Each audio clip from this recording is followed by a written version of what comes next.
And welcome, folks, to episode 34 of the Ministry of Dice podcast. We're a UK-based podcast talking about all things Dice Masters in the United Kingdom. I'm Chris, otherwise known online as the True Mr. Six, and with me today, my partner in crime is Andy, aka When the Crowd Say Bo. Selector! Have it, bosh! Avid Merion. What a guy. Proper Grimbo. That's a really annoying Christmas song, that one, actually. It is. It crops up, you forget about it, and then it... Yeah.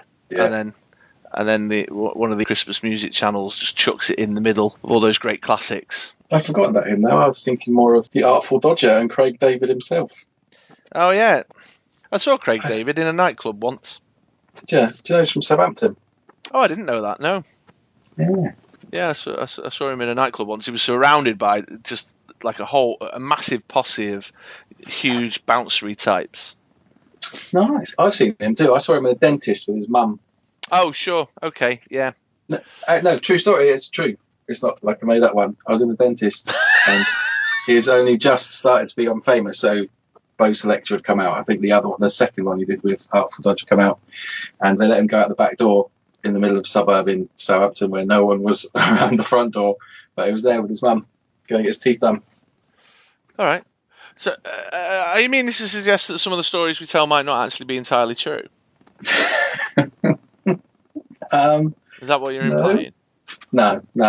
Because I'm telling you, bro, every story I tell is 100% correct. It's fact. Truth. True story, innit? Yeah, bruv. But this was a true story. A true story. Yeah. Craig David. Bob Selector. Kiss me, Falcon. Me piss bag. Yeah. I always used to find it really funny that the Scary Spice stuff. Ooh, me growler.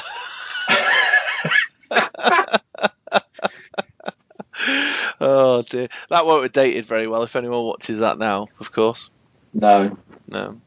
Anyway, mate, let's talk some Dice Masters. How you doing, dude? What have you been up to the last 2 weeks since we got together? Right, well, what have I been up to? Not a lot, really. I've got a PlayStation 4, which is quite exciting. Oh, that's interesting. You've been playing Fortnite? I have been playing Fortnite. I played some Fortnite with my main man, Rob Shaw. Oh, sure. Goose.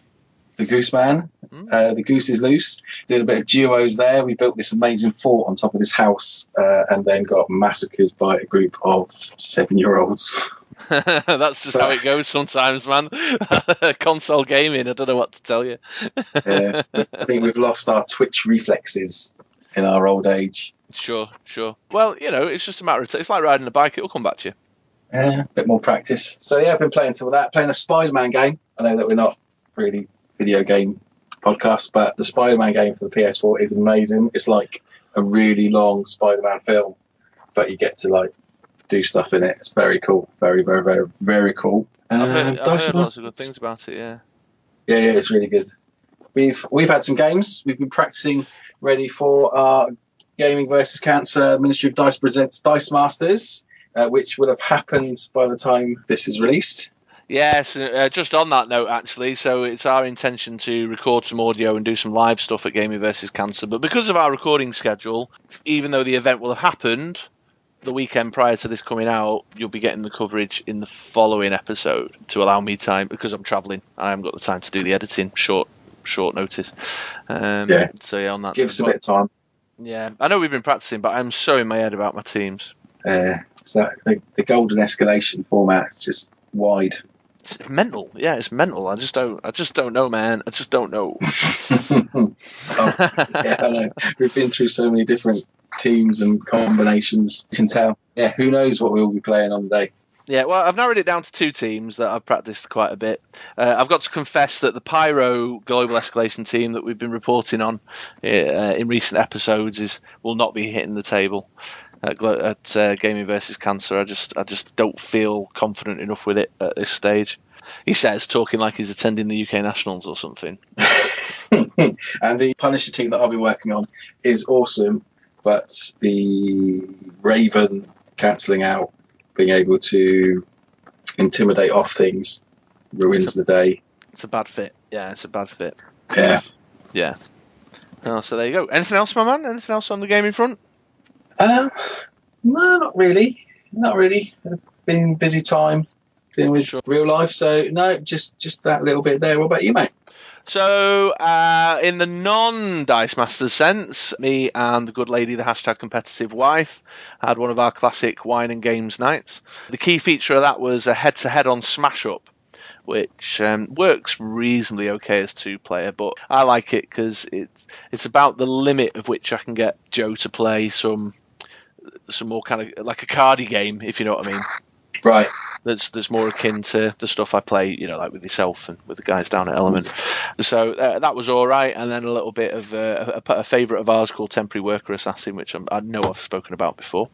You have. That's pretty much it. Sorry, mate, what was that? I said you have. It sounds cool. Yeah, it's good. I like it a lot.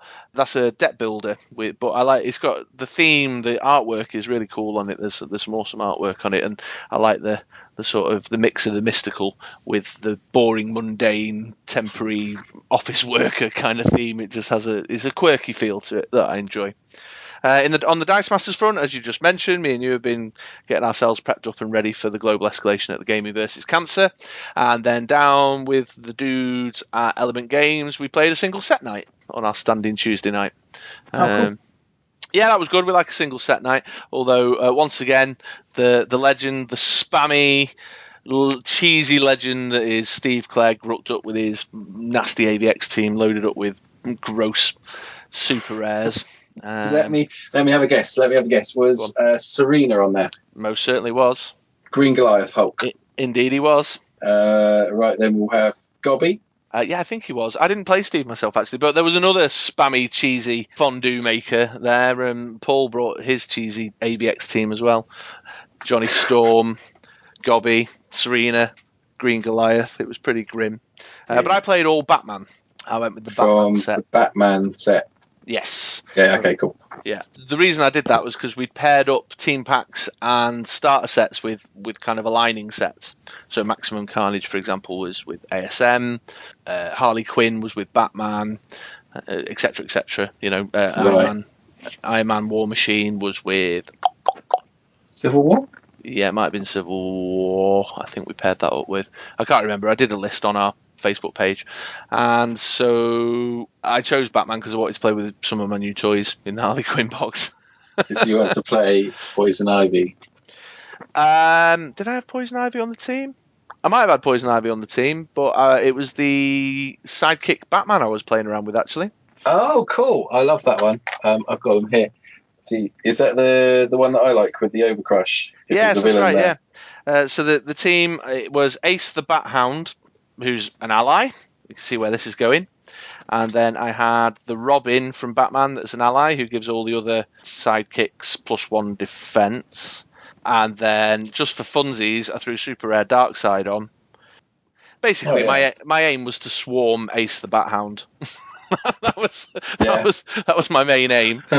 And then I put the Batman on, plays 2 rough that gets +1/+1 and Overcrush if your opponent's got a villain in the field for the sidekick. So just get loads of Ace the Bat Hound out, get loads of Robins out, field a Batman, smash face. That's kind of it. Was really nothing more nothing, no more depth to it than that, to be quite honest. And then I chucked Parademon on, the one that does the damage for swarming, because I thought he's nice with Darkseid.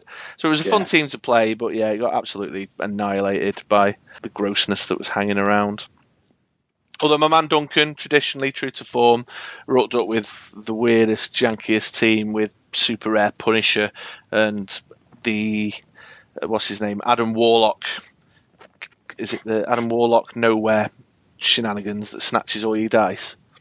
Oh, cool. Are you aware Is that of that? the Punisher, the one that's Punisher mixed with Doctor Strange?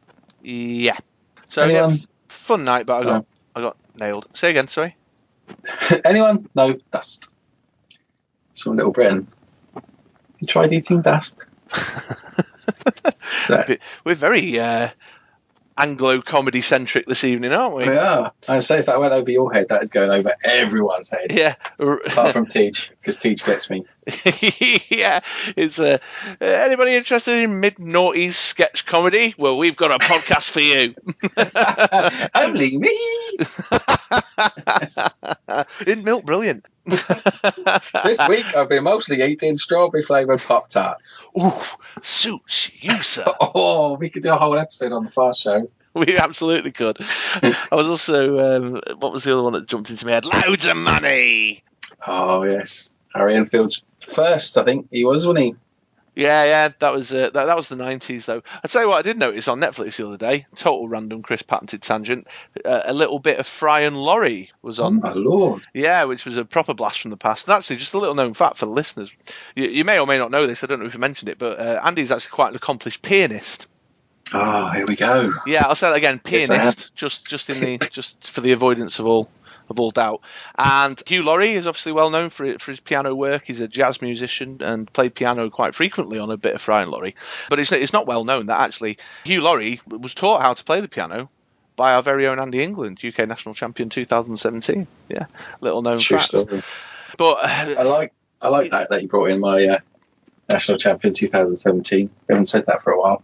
Oh, there you go, former national champion. Yeah. Does it upset you though that just as we've all moved on and become better Dice Masters players than you, Hugh Laurie went on to become a more accomplished pianist than you? I've got used to it, if I'm honest. I peaked too early. Yeah, I can understand that. Yeah. No lasting power. No. Hey, I'll tell you what it's time for now. Do you know what it's time for now? The end of the show. The listeners wish, but no, that's not the case. It's time for Who Are You? Who are ya? Yeah, I'll put the thing in now. Who are ya? Who are ya? Who are ya? Yes, that's right. So if there's any new listeners out there, Andy and I, we have a particular fascination with our worldwide listener base. We think it's just really curious that people from all corners of the world sit down and listen to our little podcast that we're making on our beautiful little island. And so we take a look at the stats, pick a location out of our recent listeners, and ask them to get in touch. And if they get in touch, they get a shout out on the episode. So last week's Who Are You was Salem, Massachusetts in the United States. We kept it quite Halloween-y themed, but they clearly were too tied up burning witches because nobody from Salem got in touch. So whoever the Salem listeners are, it's been a Who Are You fail this week. Yeah, so a bit of a disappointment. So, but onwards and upwards. I've not been keeping score, but I think we're having more fails than successes on this in the last couple of episodes. Yeah, it does feel that way. Let's see if we can turn it around for next episode. So this week we're asking for listeners in Sicklerville, United States, in New Jersey. Where is New Jersey? New Jersey, yeah, in New Jersey. So if you're So again, we don't know. This could be one listener who has listened to lots of episodes all in one go, or it could be several listeners. We don't know. We'd be curious to find out. So if you're a listener in Sicklerville, then please do get in touch. You can go to britroller6.com and hit the contact us button. Find us on Facebook at facebook.com/the Ministry of Dice, or you can tweet me at britrollermr6, and Mr is spelled MR. It's not fully spelled out there. Drop us a line, let us know, and if you do, we'll give you a mention and a shout out on our next episode. And if you don't, forget about it. Forget about it. Hey, buy a pizza. What are you gonna do? What are you gonna do? All right then, let's get on with the show now. After all that distraction. What is on the show today? Yes, on the show today. So we're going to have a little bit of a chat now about the upcoming Worlds, make a few predictions as to what cards we think might be popular and what might be going on. And there's also been a recent announcement that we'll discuss. Then we're going to move on to... What else is in this episode? We've got a beautiful pick of the week where we talk about our picks from the Central European Nationals and what cards we saw and what was our favourite from what we've seen. That's right. Well done, Andy. Well done. Got your back, mate. Yeah, cheers, dude. And that'll bring us to the close. So we hope you enjoy our conversations about that stuff. But I think to put me out of my misery right now, before I blunder into any more rubbish, let's get on with the show. Forget about it.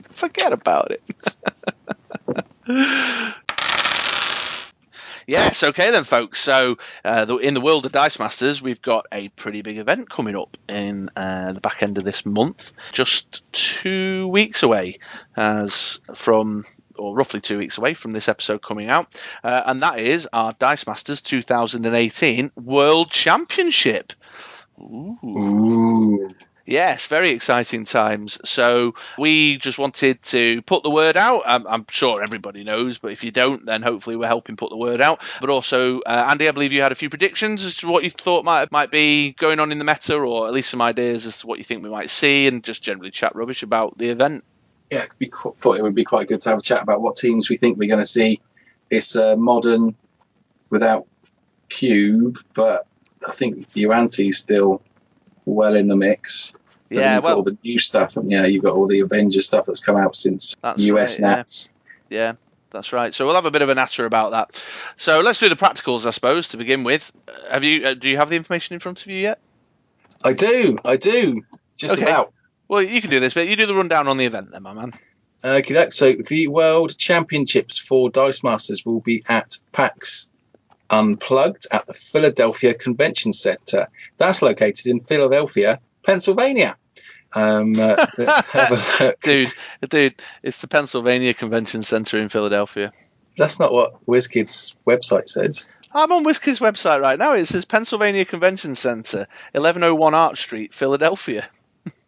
Oh, okay. Well, on the World Championship update, it says Wizkids is pleased to formally announce the World Championships will be taking place this year on November the 30th to December the 2nd at PAX Unplugged in the Philadelphia Convention Center, located in Philadelphia, Pennsylvania! !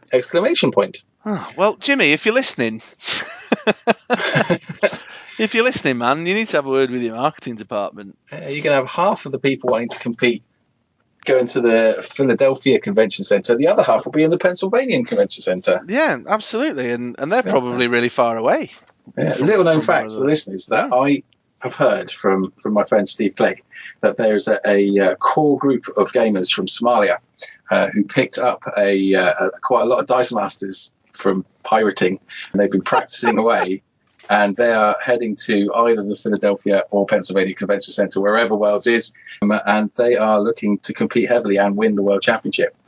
You heard it here first. Yeah, you heard it here first. True story. Arr.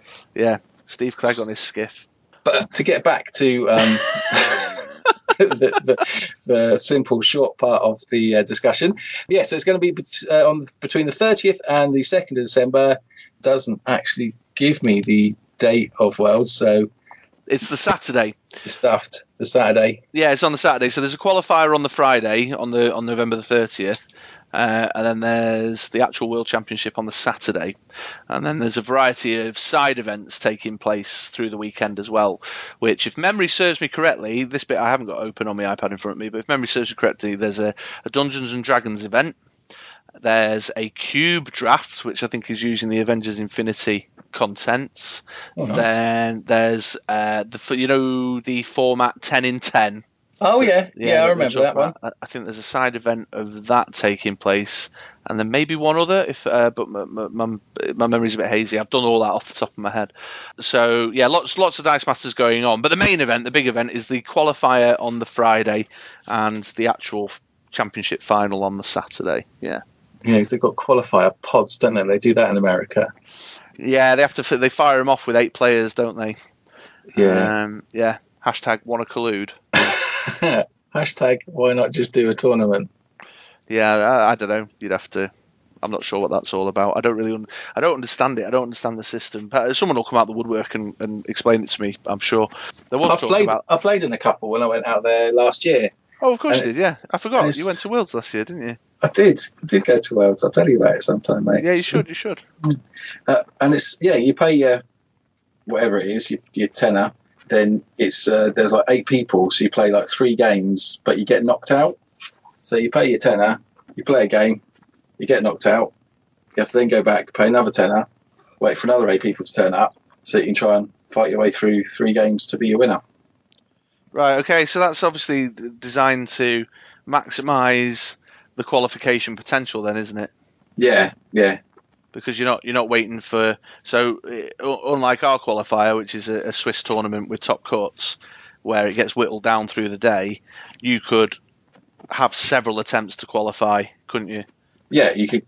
If there's enough people, you could just kind of keep entering. So if you get knocked out, you can go straight back in and try again. Cost you a bit though. Yeah, for sure. But I was just, I suspect the thinking behind that is to maximise the qualification potential, so that they have a larger event for the finals itself. But again, maybe someone can tell us, someone who's a bit more experienced with that can tell us what's going on there. Yeah, absolutely. Quite a curious turn of events, actually, in relation to that. I don't know if listeners saw the announcement that went out on the 5th of November. So 40k has sadly been delayed. And so it's getting pushed back to the 28th, which means technically, according to the competitive tournament guidelines, wouldn't be legal because it has to be out there one week in advance of an event taking place. It's 1 week. Yeah. However, they've managed to secure a limited amount of stock availability that they're going to make available to qualified players. So you can presumably buy a set if you qualify on the Friday, or you're turning up pre-qualified because you've earned a qualification already. You can buy a set and use that on the Saturday. Now that obviously comes with pros and cons. Some people can see that it'd be nice to have a meta shake-up and not have a repeat of the national events. So there's going to be something a little bit new and different to freshen up the meta field there. However, others are a bit like, well, the practice time is clearly very limited. Now, you could obviously go away and proxy the cards. They've been spoiled for some time, and I believe that's the justification for bending the 1 week rule here. But it's certainly going to be interesting. And some people are concerned about, because it's limited stock, well, what if I want maximum dice and all that kind of thing. But that'll be really interesting. So I suppose the first thing to point out is the delay of the release. It's going back to the 28th of November. Yeah, it's going to have a really interesting impact on what's going to take place on the team lists at the event, which I think is a really curious thing. Yeah, really curious thing. So, let's talk a little bit about what we think might be going on then. So I suspect the team lists will come out pretty swiftly. The Dice Coalition will be all over that, I imagine. So it'll be interesting to see what info starts leaking out of the event as the weekend progresses. As you mentioned before, I think it's highly likely that there'll be, even now, with the possibility of 40k shaking up the meta, I think the Yuan-Ti Pseudo Dragon combo is going to be popular, or certainly make an appearance. Yeah, you'd have thought so. It's still really, really strong. Buy one cost, do a load of damage, be that guy. Be that guy, yeah, absolutely. Repeat. Yeah, rinse, repeat. So if you're up for a boring game, but you want to get your hands on some foil cards, then that's possibly the way to go. I'd certainly be interested to see if, further to 40k, the Avengers Infinity, Kree Invasion and Justice Light Lightning packs and Harley Quinn team pack have hit the market since the last batch of Nationals. Oh, was the Harley Quinn stuff out in time for Central Europeans? I'm not sure. Maybe not. Yeah, maybe not. Much of it in there. Yeah, I don't seem to recall much. Yeah, you're right. But they may have the potential to shake things up a little bit. I'd certainly be interested to see whether some popular cards like the Big Kree Captain, with villain-centric teams, has the potential to become a thing. The one specifically I'm talking about, people aren't familiar with it, that gets larger for villain dice in the field, and there's lots you can sort of play around with him to give him overcrush or to make him unblockable. Or I heard kind of whispers on the wind about the basic action card Under Surveillance that makes a dice level 1 and unblockable, but his stats are the same across the board in attack. He's 3/3/3. So there may be something there. The Avengers ID card, I think there's been some people playing around with the Avengers, and using the Avengers ID card to give them that stat bump, really cheap kind of stat boost, just stacking those Avengers ID cards and then smashing face with the Avengers. So that'd be interesting to see whether that becomes a thing. And equally, the sidekick-centric teams are clearly very popular, whether the sidekick-centric Batman that I was talking about a little earlier on plays too rough, whether he makes an appearance. I'd be interested to see. And then if they do make an appearance, have they got what it takes to go the distance when you compare it to the Pseudo Dragon Yuan-Ti? Yeah, then you've got Ring Dragon. That's still really strong. Ring of Winter. In fact, if you want to know more about Ring of Winter, you could check out the Brick Roller 6 blog, where you have done an article about it, haven't you? Yeah, otherwise known as a true Mr. Six whinge. Yeah, the Ring of Winter's it's been confounding me greatly, that dice lately. In some part, and I may even say this in the article, in some part because I don't own one, so I'm just a bit like, oh, I can't play around with this, but other people keep beating me with it. But yeah, that Ring of Winter Gold Dragon combo definitely is. It's just horrifying, really. 2-cost dice that brings in a big nasty on level 3. You know what I mean? The biggest the big nasty can be. It's super fast. You know, when paired up with things like Mimic Ramp, that's what I've seen it used with lately. Super fast. I saw a global escalation team actually based around it, and that was even more horrifying with PHG. Yeah, it was grim. So yeah, I think you're right. Ring Dragon. I'd be very surprised if the Ring of Winter paired up with the Gold Dragon doesn't make an appearance. And I think that's got legs on it. That has potential for sure. It'll depend on kind of how that's supported, because it's a bit of a glass cannon. Yeah, I mean, do you take the 10 and just let it all cycle and hope to do whatever you're going to do before it gets around the bag at the same time again? Yeah, so I faced a few Gold Dragon teams at the UK Nationals, and apologies for repeating myself, I think I may have mentioned this before, but I kind of made a decision about the Gold Dragon that I was just going to take it on the chin and play the game at half life, but on the understanding that that Ring of Winter and that Dragon are dropping in the use pile, and then I'll just do everything I can to slow them down, kill their ramp, get my own damage in. And that strategy actually seemed to work for me on the day, because you can't get your Scarlet Witch out in time for the first Ring of Winter, but you can get her out in time for the second one, for example. Or your effective blocker that can slow it down. I've been playing around with Poison Ivy Red, the one that takes no damage from non-villains. Yeah, so she survives the breath weapon, and she's a great blocker for a big nasty. She reminds me actually. So Fix It may well still be knocking around. Yeah, we'll fix it for himself in the World Championships. Yeah, he's still strong. Did well at Central European Nats. Yeah. And that was with PXG and Blue Eyes and everything else banging around. Yeah, I mean, that's interesting. He obviously has clearly winning potential, because Andy took it to the top spot of Central European Nats with the global escalation support around it. It hasn't fired quite so well in the modern context, so it'd be interesting to see if anything in the new releases are going to give it that extra little push it needs to take it up to the top tier. Still strong, though. You just need that Hellfire Club and Magic Missile and... Yeah, and I think there's things out there now like the Kree Captain Global, which is the pay 2 fist to discount card by 3. Things like that may have an impact on high cost cards like Fix It making an appearance, because you can just make it that little bit cheaper to make it more viable. So there may be something there. I'd be certainly interested to see. Let's not forget Collector Nobby. Well, yeah, I think that's obviously it's very well known that I'm a big fan of the Collector Nobby combo, but I was listening to our friends over at Chris and Rob's Game Room have a bit of a chat about Collector Nobby the other day, and our man Ben and Chris and Joe Vega over there were sort of talking about it, and they made some reasonable points about the Collector Nobby, about whether it's got what it takes to go the distance. And it's still strong. Yeah, I think it's strong. I just don't know if it's strong enough to handle. It's that whole kind of, you sort of go a little bit sideways to come back diagonally stronger, if you know what I mean.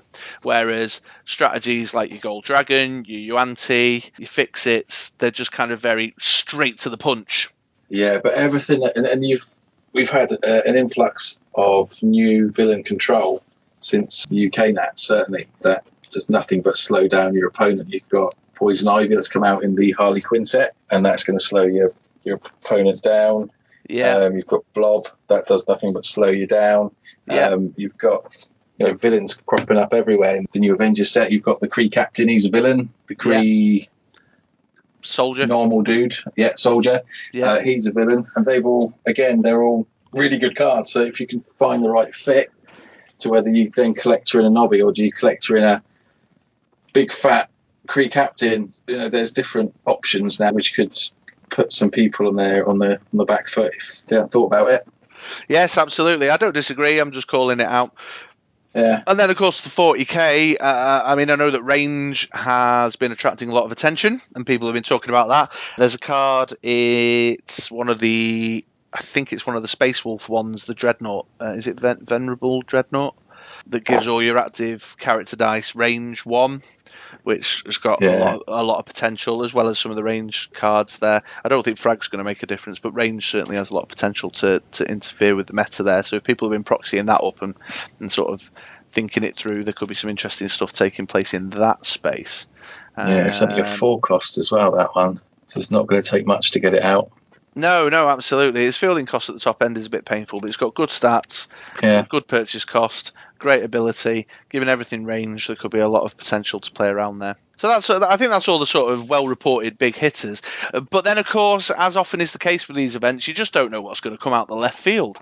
No. That Shield ring team from last year. Yeah, absolutely. Maybe Harley's Hyenas and Tabaxi Rogue, somebody's just figured out a way to really maximise the damage on that. Or is Infiltrate, because there's been some new Infiltrate stuff come through, is that the stuff that's going to make it go the distance and give it the edge that it finally needed? Yeah. I don't necessarily think so, but I'm just kind of throwing stuff out there. But you just don't know. There's people, obviously, what was it Jimmy said, who've got a true mastery of the game, who are tinkering away with their janky stuff. So there may well be a really interesting left fielder. I mean, if I was to put money down, I think a Yuan-Ti Wasp Pseudo Dragon kind of Avengers Attune mashup is going to be the thing. Yeah, shame. Yeah, it is a shame. It is a shame. I mean, but Ranger's got a lot of potential there to run interference on that. But if I was to put money down now, that's probably where I'd place my bets. Yeah. But it's going to be a fascinating event, and I'm really looking forward to seeing kind of what comes out, team lists, and what interesting janky stuff people have managed to tinker up. Absolutely, I am. Yeah, definitely. Hope they'll hopefully should stream it, or at least some of the games. Yeah, I'm not sure actually. I mean, they may well do that. I wonder if they'll get an interesting commentator on there. They should do. Yeah, unlike Nationals, US Nat. Who was that? I don't know, just some dude from Detroit. He didn't have much to say, to be honest. They should fly us out, mate. Yeah, they should. Yeah, absolutely. Should have mentioned that last week. Yeah. Or last episode. Yeah, tell me about it. Right, we'll catch him on the flip side and see what we can do. I missed the perfect opportunity to pitch historical Dice Masters as well. Kicking myself for that. Yeah. All right, we'll have to get Jimmy back on and do some work. Yeah. I'll do some work in that space. I feel like we're fizzling out on that, so let's wrap this one up there. Yeah, well, there we go. Yeah, so when is it again? It's on the Saturday, which would be the 1st of December. 1st of December. Saturday the 1st of December, yeah. So all exciting times there. Anyone who's going, good luck. Absolutely, yeah. Wish you all the best. Mm. Wonder if we'll see our man Mickey Power flying the flag. Yeah, or Andy Spugg. I don't know if he's going out. It'd be great if we could get a UK player over there, but especially at this time of year, the cost of flying out there is just prohibitive, man. Yeah, I know. But seeing that, was there 4 UK national champions, or 4 UK nationals as Dice Masters national champions this year? Who's the 4? Maybe I was just Andy, Ben, and Mike. 3. 3. Do I not still count? Well, you'll have to qualify in one of the pods while you're out there, won't you?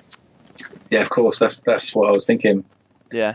See you at the Pennsylvania/Philadelphia Convention Centre on the 1st of December. I'll be the one in the tux. Absolutely. With no trousers. Yeah, well, what do you need trousers for? You've got to be comfortable while you're playing. You know what I mean? Speedos and a bow tie. Yeah, I'm not wearing trousers now. Are you not? No. You I also never wear like trousers. podcasting nude. I like it. Yeah, I never wear trousers when we record. On that epic thought, on to the next one. On to the next one. Okay, on to the next segment. Bye-bye now. Yes, welcome back, folks. And as promised, we have another one of the Ministry of Dice's Pick of the Weeks for you. Ooh, yeah. Do you want to put the thing in? Yeah, put the thing in. I'll put the thing in now. Pick of the week. Yes, that's right. So if we've got any new listeners out there, anyone who's not familiar, pick of the week is pretty much what it says on the tin. Andy and I will we choose a theme for the episode's pick of the week, and we will root out a card that we feel is the pick for that particular theme, and then get into a bit of debate and discussion as to why we think it's so amazing. And the theme we've chosen for this episode's pick of the week is a card choice from the Central European Nats team lists. Isn't that right, my man? Yes, very exciting. So, yeah, global escalation, said that right.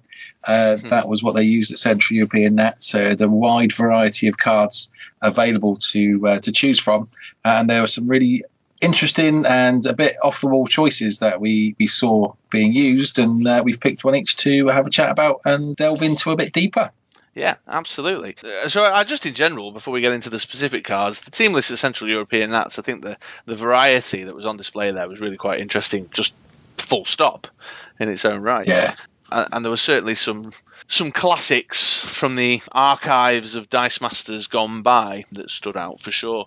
So when I came to looking at this, even though there was a clear winner for me, there was a few where I was like, oh, yeah, but I do really like that card, and I'm really pleased that somebody used it. It was tough for me to pin it down to one at a certain point in my decisions. Yeah, I mean, you're right. There were some things you'd expect, like you had a couple of Ultraman teams rock up, but there was D&D team. I think there was an all Yu-Gi-Oh team as well. It goes to show that there is a variety of teams that you can play and do well with global escalation. Yeah, absolutely. So, without further ado, let's get into our picks. Do you want to go first, my man, or shall I? I'll go first. Okie dokie then. Give us your pick then, dude. Cool. So my pick was from, let me load up the team. It was the runner-up Balaz from Hungary, who came second. And in his team, he picked, which I really like the look of, and something that I kind of played around with, but was always the 11th card to take a phrase from our friends over at the Double Burst, and it's Toad from UXM, tongue lashing the common.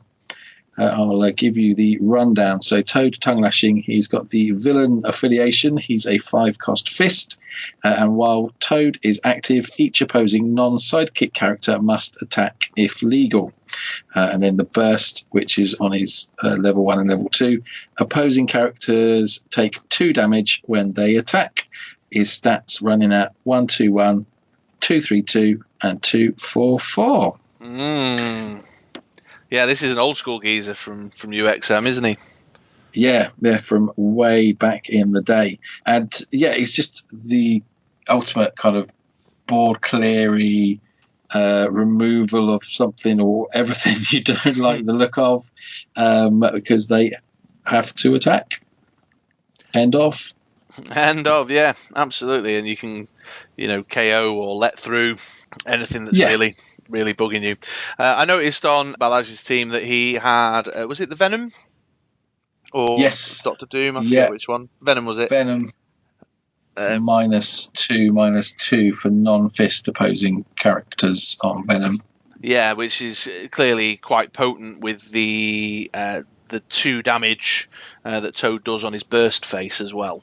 Yeah, it's a solid one. I'm trying to think of kind of pros and cons for it. Obviously, if you've got things sat opposite you like Blob and the Collector, which have got really low attack and high defense, so really hard to shift the more kind of common ways of doing it, be it by kind of attacking and trying to get to block or direct damage. You can drag it through, you'll take a couple of hits, but you're getting rid of something that's really kind of pinning you down.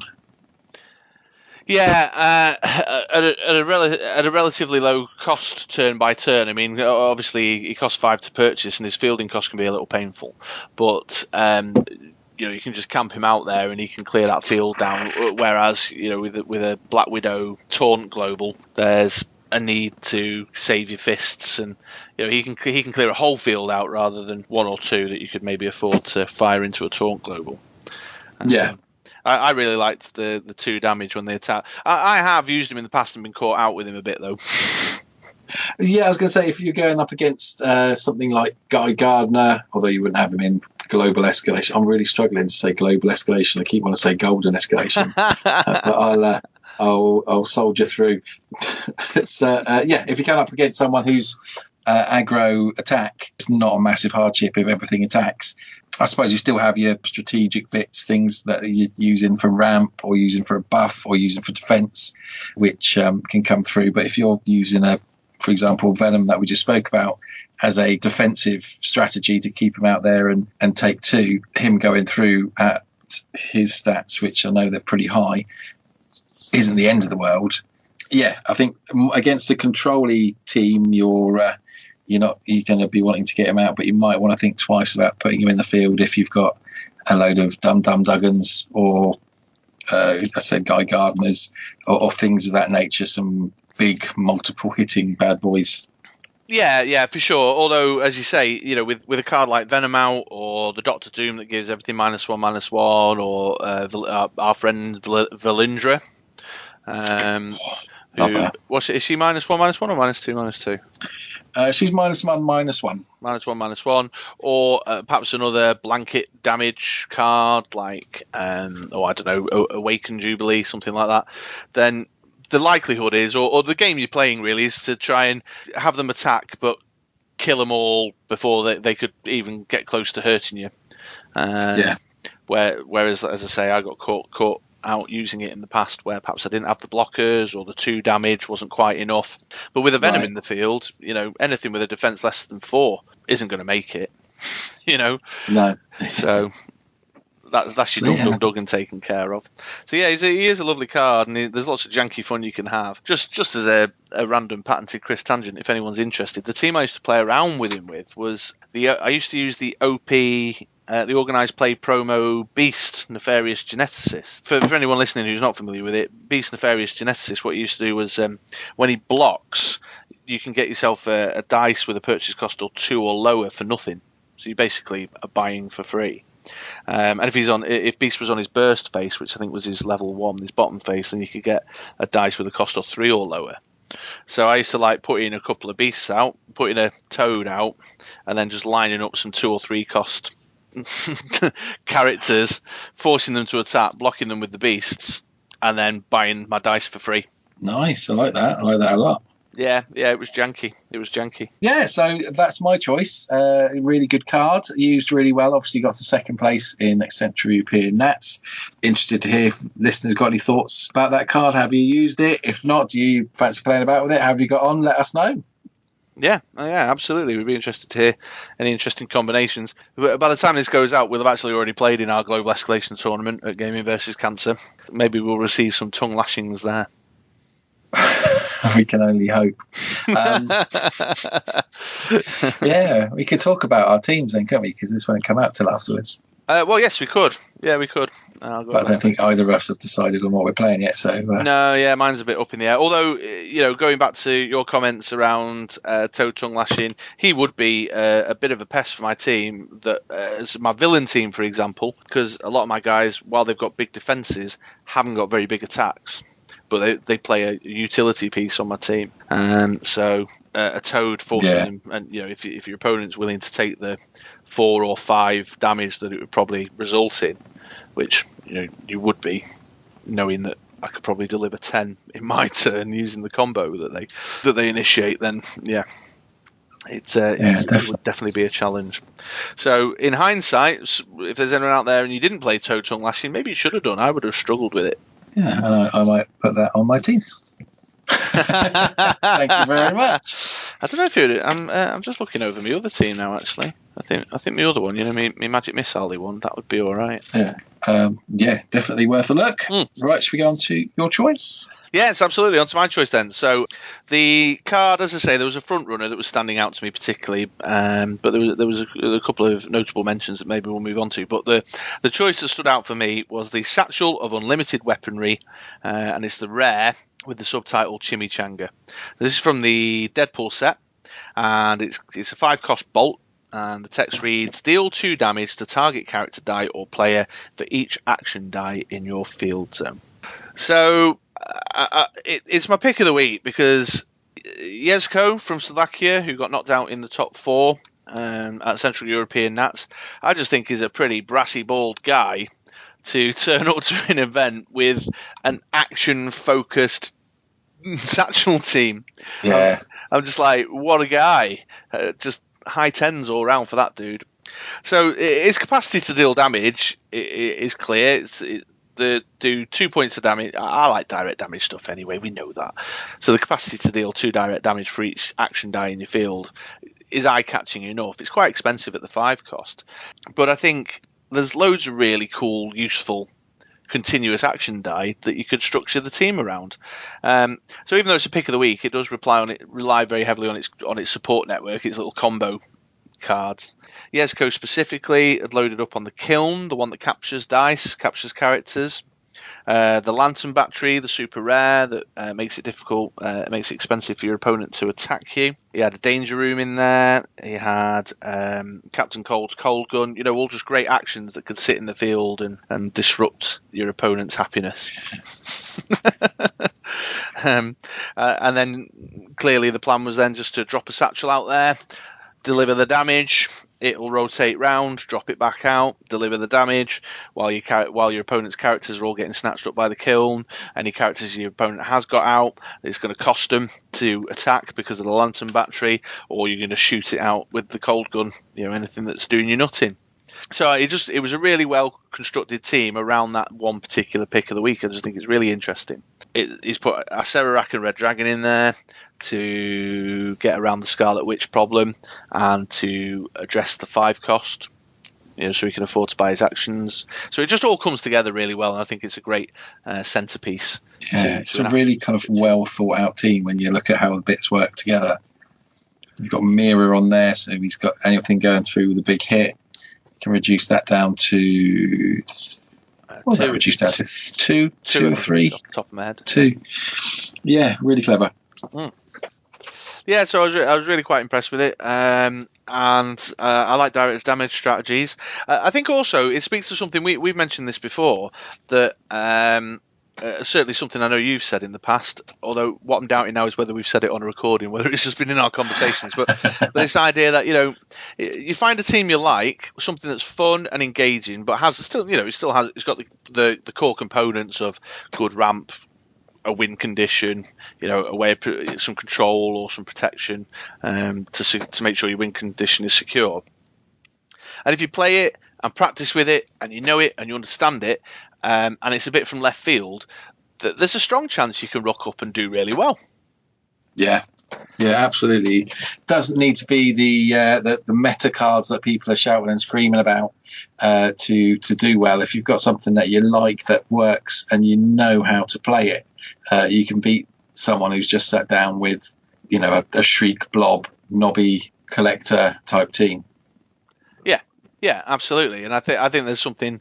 So that also stands out to me as a pick of the week, not just because I like direct damage strategies and I think it's quirky and interesting, but also because I like that it did so well, and it is a bit left field. And you know what? There's a bit of stuff going on around actions like Scarlet Witch, but you can build your team to be well prepared for that.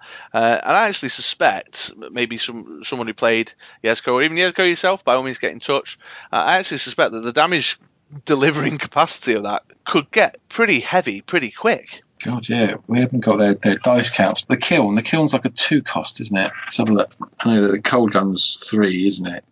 Yeah. Because I don't think they're... What's that? The Kiln, powered by Crunch.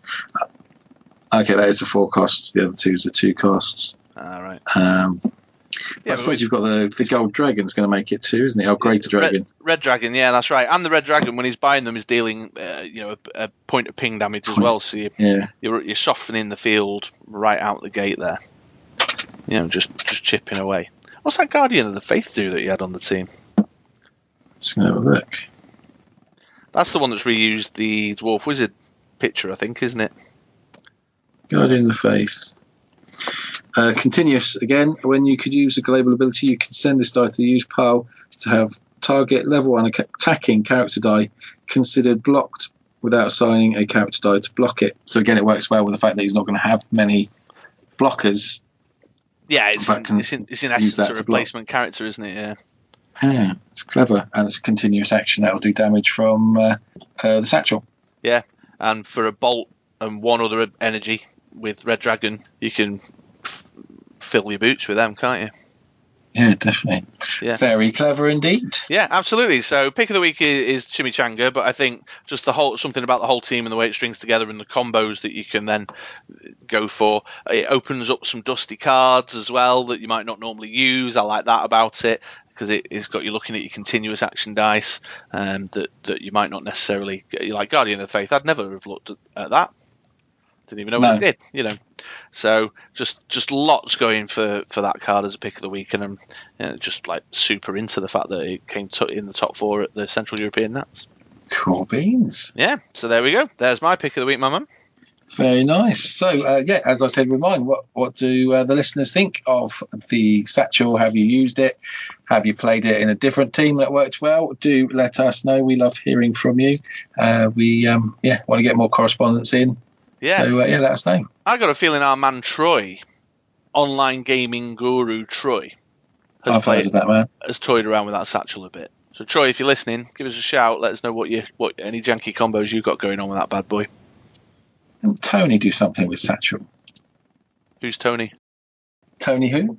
Tony who? All right, what's some guy called Tony doing something with satchel? You must not be named. Yeah.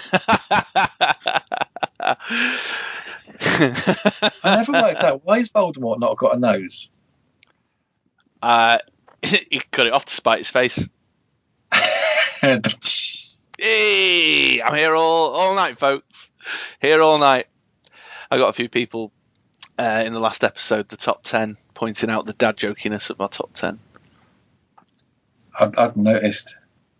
No, I hadn't noticed. That was pure comedy gold there. I don't know what they're talking about. Well, Dice Masters, it's the dadliest of all the games. It is indeed.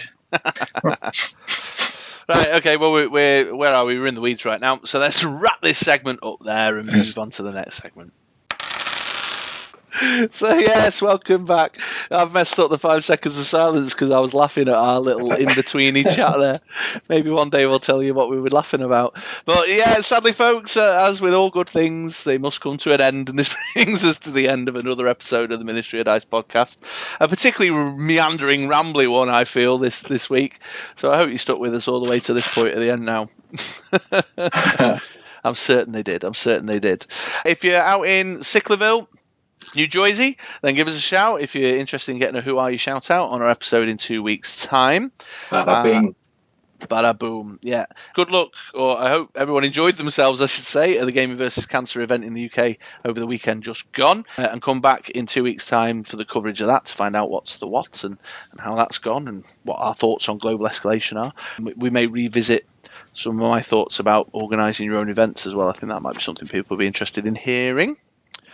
Mm. Otherwise, I've been Chris. Messed that up. In the meantime, that bit up? I know. Let me start it again. In the meantime, I've been Chris, aka True Mr. Six. And I've been Andy, aka Do the Floss. Yeah, I can do the floss actually. I'm doing it now. Here we go. I'm doing it now without my trousers on. I wonder what that slapping noise was. Yeah. There's some swinging going on here, bro. Yeah, come back in 2 weeks. Bye-bye now.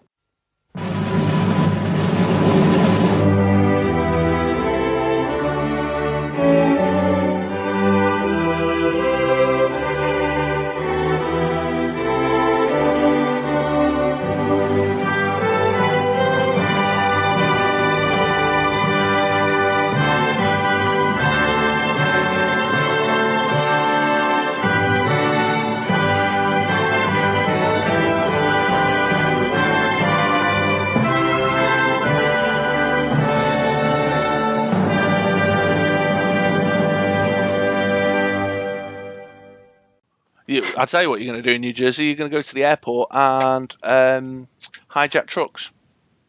Hijack trucks? Yeah, that's what they do in New Jersey. They steal trucks. Bada boom, bada bing. That was a Goodfellas reference there. Oh, I didn't get that. Yeah. Was Goodfellas New Jersey? Or it might have been Brooklyn. Well, if you're a listener in Sicklerville in New Jersey and you're familiar with the mafia setup in that area, just let me know whether I've nailed that wrong. But I thought Goodfellas was set in New Jersey. Now I'm completely doubting myself. I'm wondering if I've just made a really offensive joke. Maybe they'll put a hit on you. Yeah, that'd be good, wouldn't it? In the news today, UK gaming podcaster. It would. It'd be a day of national mourning, as James Law recently commented on. We'd certainly be commented on when you died. Well, there was a lengthy IM conversation. Were you not in on that chat? And I mean, no offence, New Jersey people. I didn't mean to imply that you all steal trucks. I was making a Goodfellas reference. Maybe. Potentially an inaccurate Goodfellas one. Now, I'll tell you who do steal a lot, the Scousers. So on with the show. Hey, calm down. That was another Harry Enfield one. Calm down, calm down, calm down.